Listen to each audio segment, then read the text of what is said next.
Dans cette vidéo, je vais vous montrer quels outils j'utilise pour installer des infrastructures IA chez les cabinets d'expertise comptable à partir de zéro. Donc, si vous êtes expert comptable et que vous n'avez pas encore de process automatisé ou très peu, je vous invite à regarder cette vidéo et ça vous permettra de voir un petit peu quels outils utiliser pour commencer à automatiser votre cabinet. Donc, je me présente rapidement avant de commencer. Je suis Augustin Bantom et j'implémente des agents IA pour automatiser les process des cabinets d'expertise comptable. Donc, on commence tout de suite. Comment est-ce que ça fonctionne? Comment est-ce que j'implémente un système? Donc, ça, c'est une vision un petit peu globale. J'espère que ça vous fait pas mal à la tête. Donc, en fait, je commence par le haut. Donc, vous avez un orchestrateur. Donc, l'orchestrateur, c'est l'agent IA généraliste avec lequel vous allez discuter. Son cerveau, donc, on va y retrouver généralement du Mistral. Parfois, c'est du Claude ou du Gemini, dans la grande majorité, c'est du Mistral parce que on traite souvent d'informations confidentielles. Et donc, cet agent au cerveau, il est alimenté par notamment des fakes, des emails, ça peut être de rendez-vous ou des documents. Et en fait, ça, on vient les trouver grâce à des connecteurs. Donc, par exemple, des connecteurs Penny Lane, des connecteurs Time, des connecteurs Silae, des connecteurs MyUnisoft. Je pense aussi à Outlook, aux boîtes mail, etc. On vient vraiment se brancher aux outils du cabinet. Donc en fait, ici, vous venez brancher vos outils. Et ensuite, grâce à toutes les données qu'il a en sa possession, il vient les faire traiter par des sous-agents spécialisés. Donc par exemple, là, je vous ai mis quelques-unes des fonctionnalités de chaque agent. Il n'y a pas tout parce que sinon ça ferait trop gros. Par exemple, des agents d'onboarding client, des agents email, des agents WhatsApp, planning, etc. Donc ces agents, en fait, l'intérêt, c'est qu'ils puissent communiquer entre eux. Par exemple, l'agent email, il reçoit une demande de rendez-vous dans un email. Il faut qu'il puisse aller communiquer avec l'agent planning pour aller directement mettre un créneau dans l'agenda. De même, l'agent email, quand il reçoit une pièce jointe, il faut qu'il puisse le mettre dans le logiciel de comptabilité. Donc il faut qu'il puisse communiquer avec l'agent qui gère le logiciel de comptabilité. De même pour la recherche d'informations et la surveillance, quand on vient faire de la veille réglementaire pour les clients, etc. Donc maintenant, je vais vous montrer exactement l'infrastructure. On va commencer par le bas, par la base. Donc, au niveau du serveur, on va prendre Scaleway. Pourquoi Scaleway? Tout simplement parce que c'est français, donc les data centers sont à Paris, donc on est propre sur la confidentialité des données. Et donc c'est sur Scaleway qu'on va pouvoir construire tout le reste de notre architecture, donc avec les workflows habilités, la base de données, etc. Donc pour l'offre, moi je conseille de prendre 4 vCPU et 8 Go de NVMe, mais si ça vous intéresse d'avoir les liens, etc., précise de chacune des offres qui suivront aussi. Je vais pas préciser toutes les performances par la suite. Donc si ça vous intéresse, envoyez-moi un message via LinkedIn ou simplement mettez un commentaire en dessous de la vidéo. Ensuite, on passe donc à Docker. Docker, en fait, c'est un outil qui va être sur le VPS et qui va impacter chaque logiciel, comme dans un conteneur, en fait. Et grâce à ça, lorsqu'il y a une mise à jour à faire sur un de ces conteneurs, ça va pas désorganiser tous les autres. On va pas avoir une infrastructure qui se casse la figure quand on veut faire une mise à jour, qu'on veut arrêter le serveur, qu'on veut le redémarrer, qu'on veut changer de serveur. On peut vraiment avoir une infrastructure qui tient dans la durée. Et donc où on n'est pas obligé de passer 2 heures tous les jours à fixer des erreurs. Donc ça, c'est un standard très classique en industrie et c'est ce qui nous permet d'avoir quelque chose de fiable. Donc ensuite on a Caddy. Donc Caddy, c'est un reverse proxy. Donc en fait c'est un serveur web qui va véritablement gérer tout le trafic de notre infrastructure. Donc l'infrastructure va se cacher derrière lui et lui il va assurer la partie sécurité. Donc il regarde ce qu'il entre, etc. Et c'est lui donc qui va gérer les certificats HTTPS et SSL de N8N et des connecteurs qu'on utilise. Donc ça, en fait, c'est véritablement un point d'entrée unique et toute l'infrastructure se cache derrière.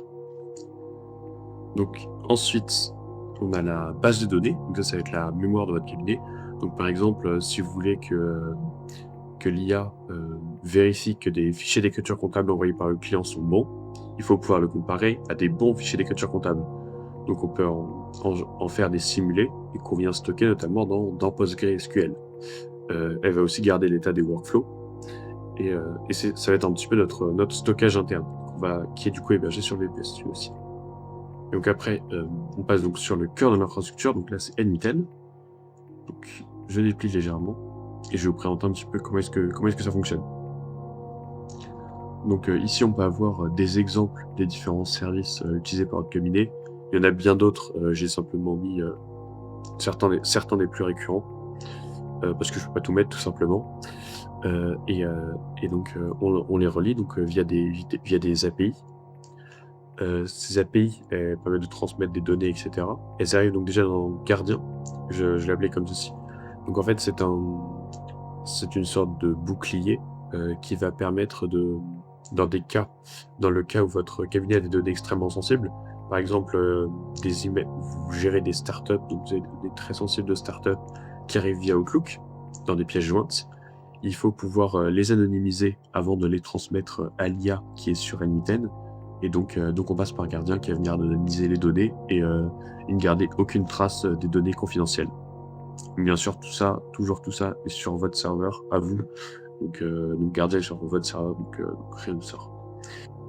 Une fois que donc, on a récupéré les données de vos différents logiciels métiers, ils arrivent dans NMITEN. Donc on a NMITEN ici. Donc NMITEN à l'intérieur, vous allez retrouver des chaînes de déclencheurs, de conditions, d'agents IA, etc. Donc pour vous donner un exemple concret, vous pouvez avoir un déclencheur Outlook, nouvel email entrant. Quand ce déclencheur s'active, parce que imaginons qu'il y a un client qui a envoyé un fichier d'écriture comptable, ce déclencheur va transmettre l'email à un trieur, donc à une condition, qui va vérifier si c'est bien un fichier d'écriture comptable avec un OCR. Si oui, l'OCR, les données récupérées par l'OCR vont permettre à un agent IA de le comparer à un bon fichier d'écriture comptable enregistré dans la base SQL.